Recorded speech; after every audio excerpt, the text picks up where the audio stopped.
Retired Turkish Ambassador Selim Kuneralp joins us from here in Istanbul. What kind of expectations do you have for these bilateral talks? Are you hoping for some concrete results to come out of this, or do you think we'll be just laying the groundwork for future talks? I do think that the leaders of the European Union, that is the President of the Commission and the President of the European Council, have come to Ankara to negotiate anything. They do not have a mandate to negotiate much other than perhaps a new arrangement for Syrian refugees. They are here basically, I think, at the invitation of President Erdogan, who had invited them to come already in January, but that didn't work out.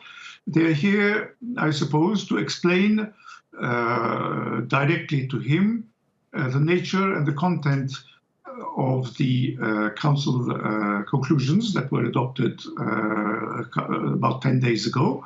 And to repeat what is said there and try to find out how these conclusions have been received by President Erdogan, in particular what is being said about the oil exploration activities in the Eastern Mediterranean, about the upcoming Cyprus talks, which are going to be held in Geneva at the end of the month.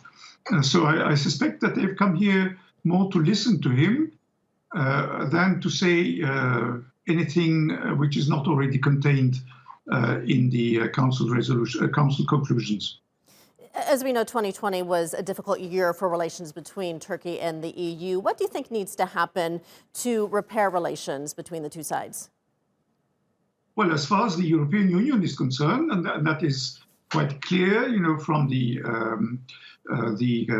summit conclusions, the Council conclusions of 10 days ago, they put all the burden on Turkey in all these areas, ranging from bilateral problems with Greece, the Cyprus question, Syria, Libya, Cyprus, as I just mentioned.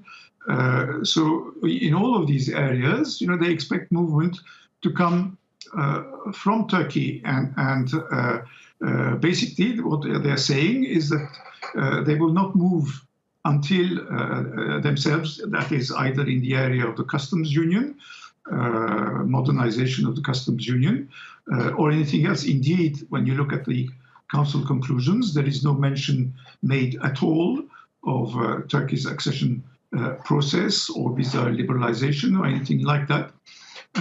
So they are simply putting all the burden on Turkey, and that is why I think they want to listen to President Erdogan and find out what he has to say about these expectations, whether he's ready to meet these expectations or not. If he's ready to meet the expectations, then the EU says that there can be progress in the relationship, reversible progress, as they mention in the Council conclusions. But if Turkey doesn't move, then nothing will happen. That, as far as I can see, is the situation, except for the Syrian refugee issue, where they seem to be prepared to adopt a new financial package. Mm-hmm. Yeah, you've been talking about some of the key issues between the EU and Turkey, the Eastern Mediterranean, migrant crisis, and Cyprus. None of these issues are easily solved, but where might there be room for negotiation? Well, of course, there is going to be a negotiation at the end of the month in Cyprus, or in Geneva on Cyprus. But of course, I cannot count the number of times since the early 1960s, the two parties in different configurations have come to address the problem, and nothing much has happened, as you know. And similarly, with the bilateral relationship with Greece, there has been a resumption of the dialogue that was interrupted in 2016.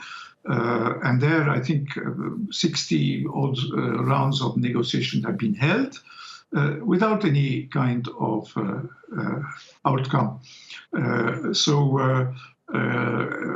It is difficult, to really expect something remarkable to happen, or something noteworthy even to happen as a result of the contacts that are being held with Greece and are going to be held over Cyprus in the next few weeks. Okay, we'll leave it there. Retired Turkish Ambassador Selim Kuneralp in Istanbul. Thank you so much.